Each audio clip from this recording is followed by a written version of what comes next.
कर्मों का फल। महात्मा गौतम बुद्ध की कहानी। महात्मा गौतम बुद्ध, जिन्होंने मानवता को शांति, करुणा और अहिंसा का मार्ग दिखाया, उनके जीवन में अनेक प्रेरणादायक कहानियां हैं।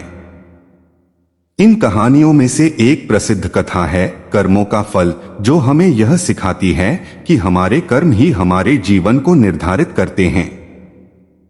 महात्मा बुद्ध का जीवन तप, ज्ञान और सत्य की खोज से भरपूर है।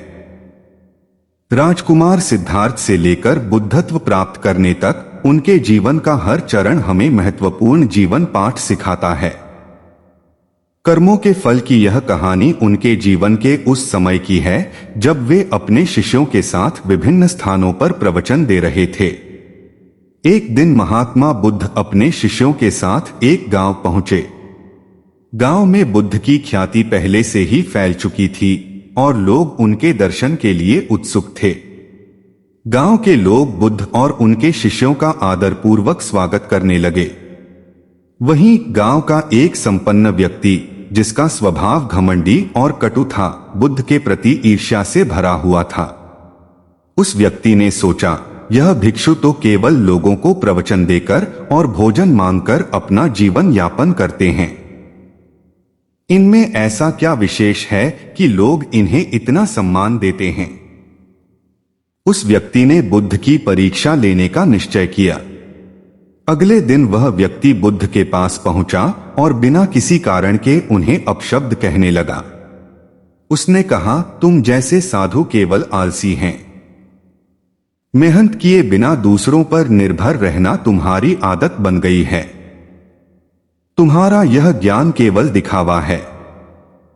बुद्ध ने उसकी बातों को शांतिपूर्वक सुना। उनका चेहरा बिल्कुल शांत और धैर्यपूर्ण था। यह देखकर व्यक्ति और अधिक क्रोधित हो गया। उसने और कठोर शब्दों का प्रयोग किया, लेकिन बुद्ध ने उसकी ओर देखा और धीरे से मुस्कुराते हुए कहा, प्रिय भाई, यदि तुमने अपने घर से किसी के लिए उपहार लाया हो और वह उसे न ले तो वह उपहार किसका होगा? वह व्यक्ति आश्चर्यचकित होकर बोला, यदि कोई उपहार न ले तो वह उसी का रहेगा जिसने उसे लाया है। बुद्ध ने उत्तर दिया, ठीक वैसे ही यदि मैं तुम्हारे अपशब्दों को स्वीकार नहीं करता तो वे शब्द तुम्हारे ही कर पास रहेंगे। गांव के लोग बुद्ध की इस प्रतिक्रिया से बहुत प्रभावित हुए। उन्होंने उस व्यक्ति को समझाया कि महात्मा बुद्ध महान आत्मा हैं और उनकी शिक्षा लोगों को जीवन जीने का सही मार्ग दिखाती है। कुछ समय बाद वह व्यक्ति बुद्ध के चरणों में गिर पड़ा। उसने अपनी गलती स्वीकार की और बुद्ध से क्षमा मांगी। बुद्ध ने उसे माफ कर दिया और कहा, गलती करना मानव का स्वभाव है, लेकिन उसे सुधारना ही सच्चा धर्म है। बुद्ध ने उस दिन अपने शिष्यों और गांव के लोगों को एक महत्वपूर्ण पाठ पढ़ाया। उन्होंने कहा, हमारे जीवन में जो कुछ भी घटित होता है वह हमारे कर्मों का परिणाम होता है। जैसे बीज बोने पर वैसा ही फल मिलता है, वैसे ही हमारे कर्म हमारे जीवन को प्रभावित करते हैं। उन्होंने आगे कहा, यदि कोई व्यक्ति बुरे कर्म करता है तो उसका परिणाम भी बुरा ही होगा, लेकिन यदि वह अच्छे कर्म करता है तो उसे सुख और शांति प्राप्त होगी। बुद्ध ने समझाया कि केवल कर्म ही नहीं, बल्कि कर्म करने की नीयत भी महत्वपूर्ण होती है। उन्होंने उदाहरण दिया, यदि कोई व्यक्ति किसी की सहायता करता है लेकिन वह अहंकार या दिखावे के लिए करता है तो वह सच्चा पुण्य नहीं होगा, लेकिन यदि वह निस्वार्थ भाव से सहायता करता है तो उसका फल अवश्य अच्छा होगा। गांव के लोग बुद्ध की शिक्षा को सुनकर गहराई से प्रभावित हुए। उन्होंने निश्चय किया कि वे अपने जीवन में अच्छे कर्म करेंगे और दूसरों की भलाई के लिए काम करेंगे। महात्मा गौतम बुद्ध की यह कहानी हमें सिखाती है कि हमारे जीवन का आधार हमारे कर्म हैं। अच्छे कर्म करने से न केवल हमारा जीवन बेहतर होता है, बल्कि समाज में भी सकारात्मक बदलाव आता है। इस कहानी से हमें यह भी सीख मिलती है कि अपशब्द, क्रोध और नकारात्मकता का जवाब धैर्य और शांति से देना चाहिए।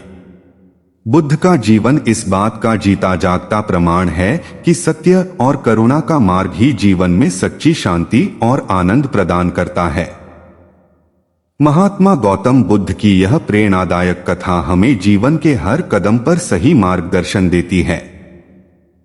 हमें अपने कर्मों का ध्यान रखना चाहिए और सदैव अच्छे कार्यों की ओर अग्रसर होना चाहिए।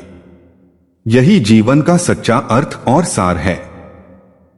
महात्मा गौतम बुद्ध की शिक्षाएं मानव जीवन के हर पहलू को छूती हैं। कर्मों का फल की इस कथा में हम उनके जीवन और शिक्षा के गहरे पहलुओं को और विस्तार से समझते हैं। यह कहानी केवल एक साधारण घटना नहीं है, बल्कि यह जीवन का गहरा सत्य और मानव स्वभाव का दर्पण है। महात्मा बुद्ध की शिक्षा के बाद गांव में धीरे धीरे बदलाव आना शुरू हो गया। लोग पहले की तुलना में अधिक शांत, धैर्यशील और दयालु हो गए। बुद्ध की बातों ने उन्हें सिखाया कि अपने क्रोध और नकारात्मक भावनाओं को नियंत्रित करना संभव है। गांव के वही संपन्न व्यक्ति जिसने बुद्ध का अपमान किया था, अब न केवल विनम्र हो गया, बल्कि उसने दूसरों की सहायता करना शुरू कर दिया। उसने गांव में एक धर्मशाला बनवाई, जहां गरीब और जरूरतमंद लोग आकर भोजन और आश्रय प्राप्त कर सकते थे। जब बुद्ध ने यह देखा तो उन्होंने अपने शिष्यों से कहा, देखो, कर्मों का यह चक्र कितना अद्भुत है। एक व्यक्ति जिसने क्रोध और अहंकार के वशीभूत होकर मुझे अपशब्द कहे, आज प्रेम और सेवा का मार्ग अपना रहा है। यह बदलाव केवल शिक्षा से नहीं, बल्कि उसके अपने कर्मों के प्रति जागरूकता से आया है। बुद्ध ने अपने शिष्यों को कर्म के गहरे अर्थ को समझाया। उन्होंने कहा, कर्म केवल वह नहीं है जो हम दूसरों के लिए करते हैं, बल्कि वह भी है जो हम अपने भीतर महसूस करते हैं। हमारे विचार, हमारी इच्छाएं और हमारे उद्देश्य भी कर्म हैं। जो हम सोचते हैं वह हमारे जीवन को प्रभावित करता है। यदि हमारी सोच सकारात्मक है तो हमारे जीवन में शांति और प्रसन्नता आएगी। लेकिन यदि हम नकारात्मक सोचते हैं तो दुख और अशांति ही हमारा परिणाम होगा। बुद्ध ने समझाया कि 3 प्रकार के कर्म होते हैं। शारीरिक कर्म, जो हम अपने शरीर से करते हैं, जैसे सहायता करना या किसी को नुकसान पहुंचाना। वाचिक कर्म, जो हम अपने वचनों से करते हैं, जैसे सत्य बोलना या झूठ बोलना। मानसिक कर्म, जो हम अपने विचारों में करते हैं, जैसे दूसरों के लिए अच्छा या बुरा सोचना। उन्होंने कहा, यदि तीनों प्रकार के कर्म पवित्र और सकारात्मक होंगे तो जीवन में सुख और शांति प्राप्त होगी। लेकिन यदि इनमें से कोई भी दूषित होगा तो वह दुख का कारण बनेगा। बुद्ध ने कर्म के सिद्धांत को समझाने के लिए एक और कथा सुनाई। एक किसान था जो अपने बैल से खेत जोतता था। बैल किसान का सबसे बड़ा सहायक था और उसके पूरे परिवार की आजीविका का आधार था। लेकिन एक दिन किसान का बैल अचानक बीमार हो गया और मर गया। किसान बहुत दुखी हुआ और भगवान को कोसने लगा। उसने सोचा, मैंने अपने जीवन में कभी किसी का बुरा नहीं किया, फिर भी मेरे साथ यह अन्याय क्यों हुआ? कुछ समय बाद उसी गांव में एक दूसरा किसान आया और उसने बताया कि उसके खेत में अचानक बहुत अधिक फसल उग आई थी।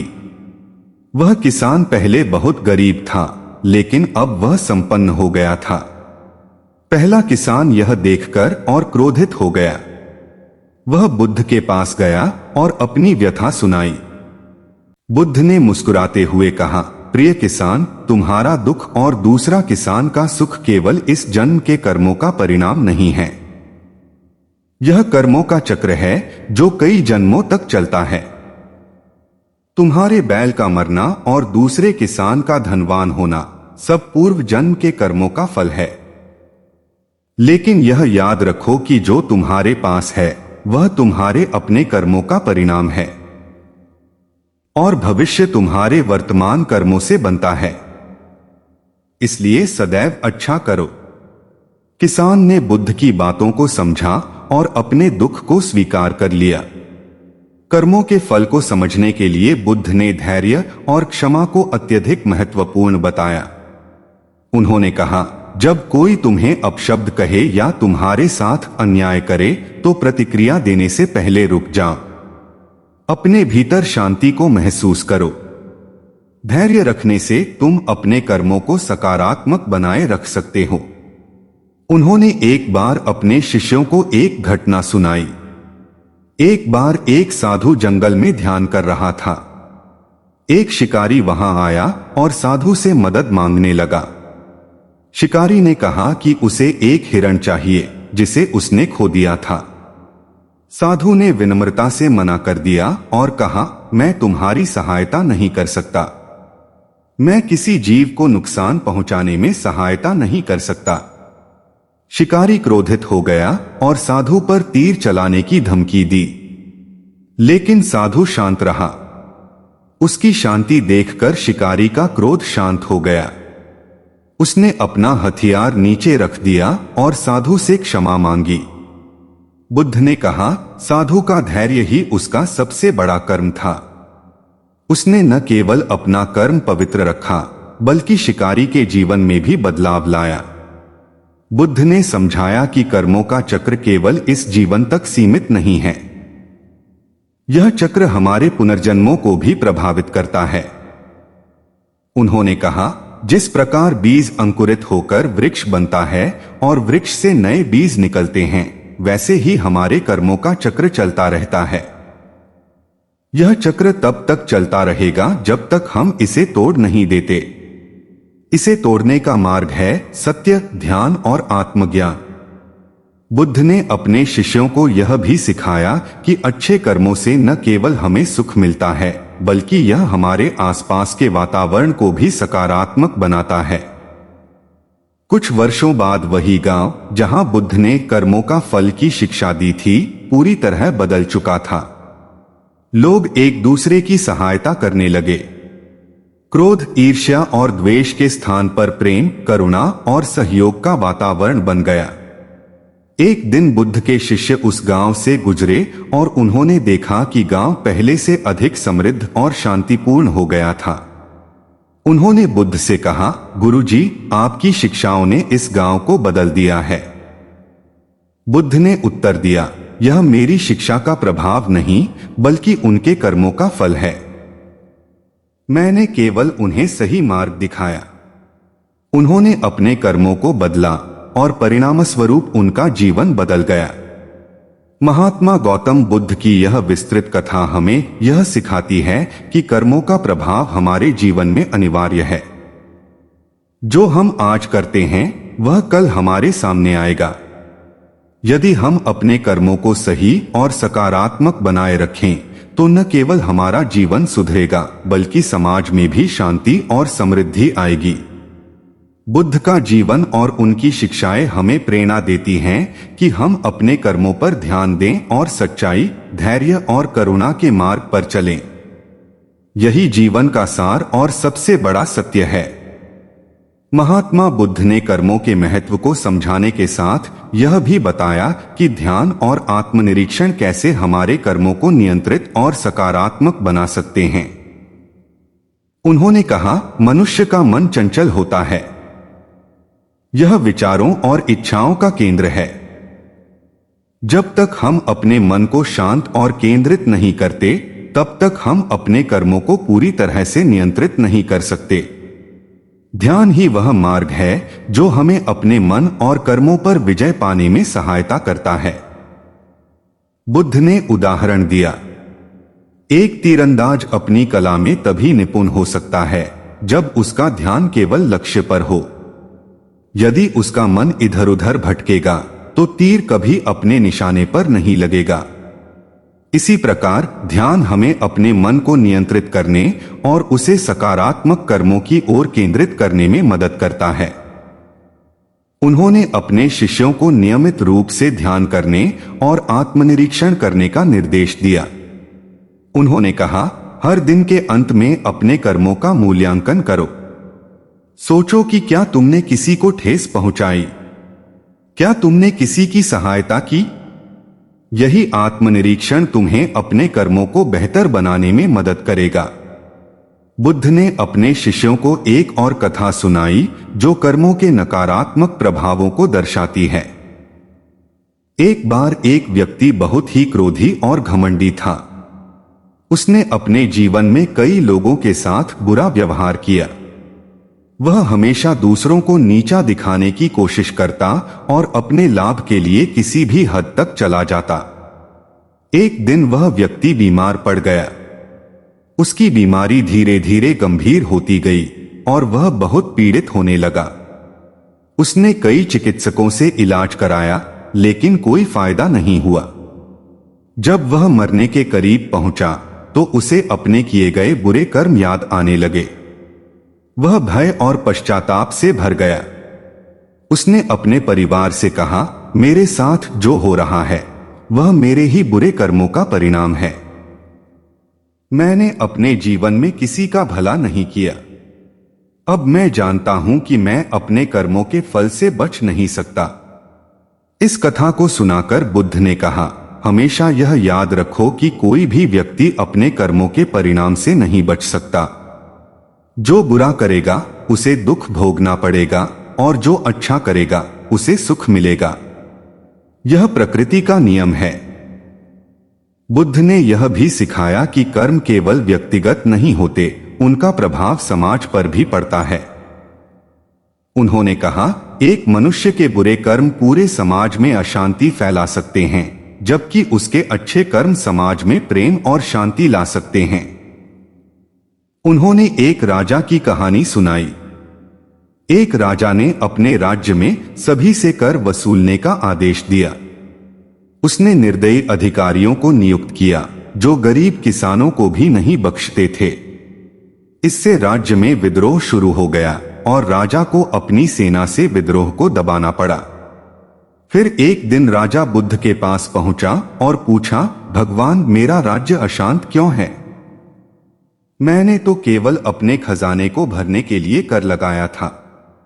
बुद्ध ने उत्तर दिया, राजन, तुम्हारे कर्म ही इसका कारण हैं।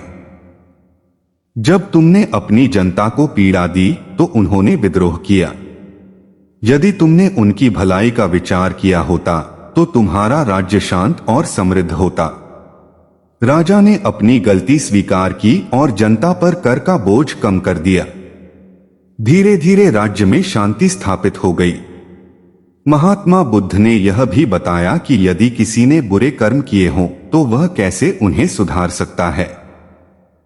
उन्होंने कहा, पश्चाताप और प्रायश्चित बुरे कर्मों को कम कर सकते हैं, लेकिन सबसे महत्वपूर्ण है कि व्यक्ति अपने भविष्य के कर्मों को सुधारे और सत्य, अहिंसा और करुणा के मार्ग पर चले।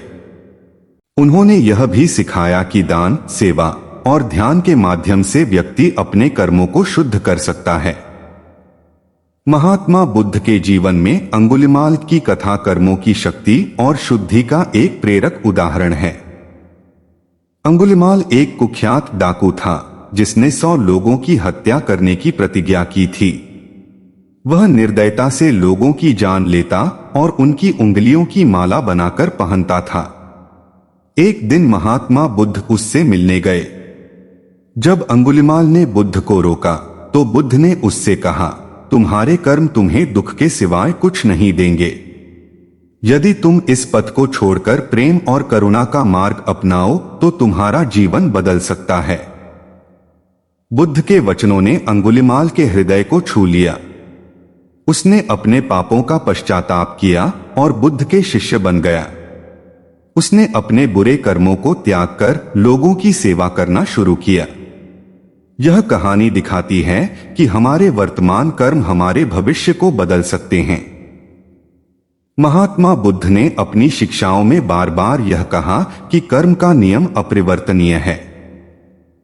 उन्होंने कहा, जैसे कोई भी बीज अपने फल को जन्म देता है, वैसे ही हमारे कर्म भी अपने परिणामों को जन्म देते हैं।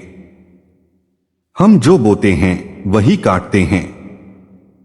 उन्होंने कहा कि कर्म केवल बाहरी क्रियाओं तक सीमित नहीं है, बल्कि हमारे विचार और इच्छाएं भी इसमें शामिल हैं। यदि हम अपने मन को पवित्र और सकारात्मक बनाए रखें तो हमारे कर्म भी श्रेष्ठ होंगे। महात्मा बुद्ध की शिक्षा से यह स्पष्ट होता है कि जीवन के हर पल में कर्म का महत्व है। हर कार्य, चाहे वह छोटा हो या बड़ा, उसका प्रभाव हमारे जीवन पर पड़ता है। उन्होंने यह भी सिखाया कि दूसरों की सहायता करना, प्रेम और करुणा दिखाना और सत्य के मार्ग पर चलना ही सबसे बड़ा पुण्य है। महात्मा गौतम बुद्ध की कर्मों का फल की यह कथा और उनकी शिक्षाएं हमें यह सिखाती हैं कि हमारे जीवन का आधार हमारे कर्म हैं। यदि हम अपने कर्मों को सही और सकारात्मक बनाए रखें तो न केवल हमारा जीवन सुधरेगा बल्कि समाज में भी शांति और समृद्धि आएगी। बुद्ध का संदेश यह है कि जीवन में कभी भी देर नहीं होती। हम जब चाहें अपने कर्मों को सुधार सकते हैं और सत्य, करुणा और प्रेम के मार्ग पर चल सकते हैं। यही जीवन का सर्वोच्च सत्य है। महात्मा गौतम बुद्ध का जीवन स्वयं यह प्रमाण है कि कर्म, ध्यान और आत्म जागरूकता किसी व्यक्ति को अज्ञानता से ज्ञान की ओर और अशांति से शांति की ओर ले जा सकते हैं। उनकी शिक्षाएं कर्म को केवल एक धार्मिक या दार्शनिक सिद्धांत तक सीमित नहीं रखती, बल्कि इसे एक व्यावहारिक जीवन शैली के रूप में प्रस्तुत करती हैं। बुद्ध के उपदेशों का सार यह है कि हमारे कर्म न केवल हमारे वर्तमान को प्रभावित करते हैं, बल्कि हमारे पूरे अस्तित्व को भी परिभाषित करते हैं। इसी सिद्धांत को विस्तार से समझने के लिए हम बुद्ध की शिक्षाओं और उनके प्रभावों पर और गहराई से विचार करते हैं। बुद्ध ने संसार यानी जन्म और मरण के चक्र को कर्मों से जोड़ा। उन्होंने कहा, हम अपने कर्मों के कारण बार बार जन्म लेते हैं। जब तक हम अज्ञानता और लालच के जाल में फंसे रहते हैं, तब तक यह चक्र चलता रहता है। लेकिन यदि हम अपने कर्मों को पवित्र कर लें तो हम इस चक्र से मुक्त हो सकते हैं। बुद्ध ने बताया कि जन्म और मरण के इस चक्र के पीछे 3 प्रमुख कारण हैं। सत्य को न जानना, हमेशा अधिक पाने की इच्छा, क्रोध और घृणा। उन्होंने कहा कि इन तीनों को मिटाने का एकमात्र मार्ग है अच्छे कर्म और ध्यान। बुद्ध ने बताया कि ध्यान हमारे कर्मों को शुद्ध करने का सबसे प्रभावी साधन है। उन्होंने कहा, ध्यान न केवल हमें वर्तमान में जीने का तरीका सिखाता है, बल्कि यह हमारे मन को शांत करता है और हमें अपने बुरे कर्मों के प्रति जागरूक करता है। बुद्ध का सबसे प्रभावशाली ध्यान अभ्यास विपश्यना है, जिसका अर्थ है चीजों को वैसा देखना जैसा वे वास्तव में हैं। इस अभ्यास में व्यक्ति अपने मन और शरीर के हर अनुभव को निष्पक्षता और शांति से देखता है। यह अभ्यास हमें यह समझने में मदद करता है कि हमारे विचार और कर्म किस प्रकार हमारे जीवन को प्रभावित करते हैं। विपश्यना के माध्यम से हम अपने भीतर छिपे क्रोध, लालच और अज्ञान को पहचान सकते हैं। हम अपने विचारों को नियंत्रित करना सीखते हैं। हमारे कर्म स्वाभाविक रूप से सकारात्मक हो जाते हैं। बुद्ध ने कर्मों के सामाजिक पहलुओं पर भी जोर दिया। उन्होंने कहा, एक व्यक्ति के अच्छे कर्म पूरे समाज को बदल सकते हैं। ठीक वैसे ही एक व्यक्ति के बुरे कर्म पूरे समाज में अशांति फैला सकते हैं। इसलिए समाज को बदलने के लिए हमें अपने कर्मों से शुरुआत करनी होगी। बुद्ध ने समाज में प्रेम और करुणा फैलाने के लिए मैत्री ध्यान का अभ्यास सिखाया। इस ध्यान में व्यक्ति अपने मन में सभी के लिए प्रेम और शुभकामनाएं भेजता है। यह अभ्यास न केवल व्यक्ति को आंतरिक शांति देता है, बल्कि समाज में सकारात्मक ऊर्जा का संचार भी करता है।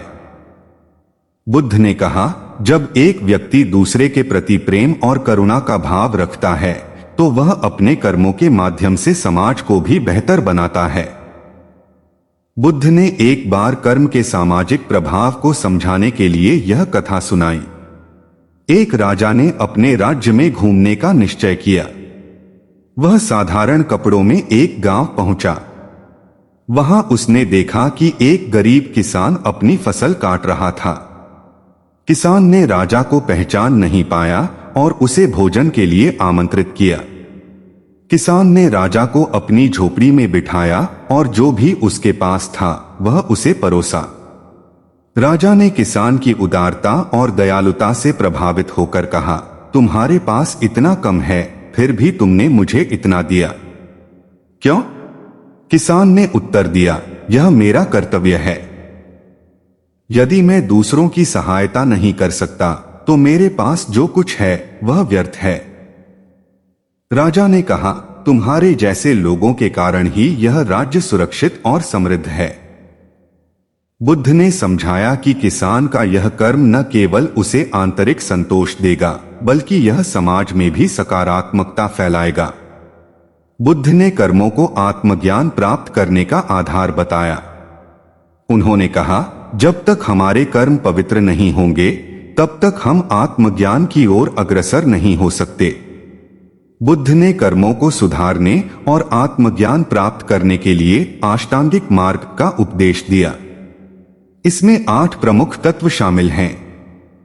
सम्यक दृष्टि, सत्य को समझना, सही इरादे रखना, सत्य और प्रिय बोलना, सही कर्म करना, सही तरीके से जीवन यापन करना, बुराई से बचने और अच्छाई की ओर बढ़ने का प्रयास, वर्तमान में जागरूक रहना और ध्यान में लीन होना। बुद्ध ने कहा कि इन 8 तत्वों को अपनाकर कोई भी व्यक्ति अपने कर्मों को सुधार सकता है और मोक्ष प्राप्त कर सकता है। महात्मा बुद्ध ने कहा कि कर्म केवल मृत्यु के बाद नहीं बल्कि जीवन के हर चरण में अपना प्रभाव दिखाते हैं। उन्होंने बताया, माता पिता का कर्तव्य है कि वे बच्चों को अच्छे कर्म करना सिखाएं। युवा अवस्था, इस समय किए गए कर्म व्यक्ति के पूरे जीवन को प्रभावित करते हैं। वृद्धावस्था, व्यक्ति को अपने जीवन के कर्मों का मूल्यांकन करना चाहिए और शांति से मृत्यु को स्वीकार करना चाहिए। महात्मा बुद्ध ने सिखाया कि कर्मों का चक्र निरंतर चलता रहता है। उन्होंने कहा, हमारे कर्म हमारे विचारों से शुरू होते हैं, विचार शब्दों में बदलते हैं और शब्द कर्म में। यही कर्म हमारे चरित्र को बनाते हैं और हमारा चरित्र हमारा भाग्य निर्धारित करता है। बुद्ध ने कर्मों के इस चक्र को तोड़ने के लिए ध्यान और ज्ञान का मार्ग दिखाया। उन्होंने कहा कि जब हम अपने विचारों को नियंत्रित कर लेते हैं तो हम अपने कर्मों को भी नियंत्रित कर सकते हैं। महात्मा बुद्ध की शिक्षाओं का सार यह है कि कर्म हमारे जीवन की सबसे बड़ी शक्ति हैं। चाहे वह सुख हो या दुख, सफलता हो या असफलता, यह सब हमारे कर्मों का परिणाम है।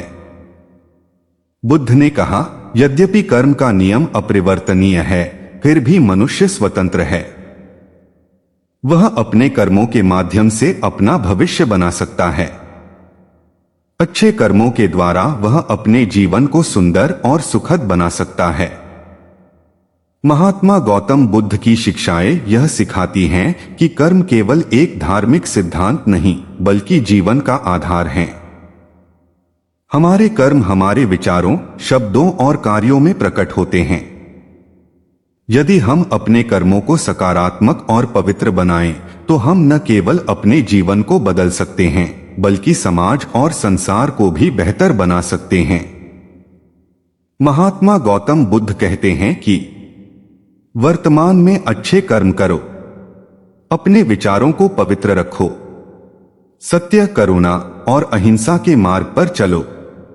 इसी में जीवन की सच्ची शांति और आनंद छिपा है। यही कर्मों का फल है जिसे समझना और अपनाना हर व्यक्ति के लिए आवश्यक है। तो दोस्तों, आपको हमारी यह वीडियो कैसी लगी इसे कमेंट में जरूर बताएं और वीडियो को लाइक करें। धन्यवाद।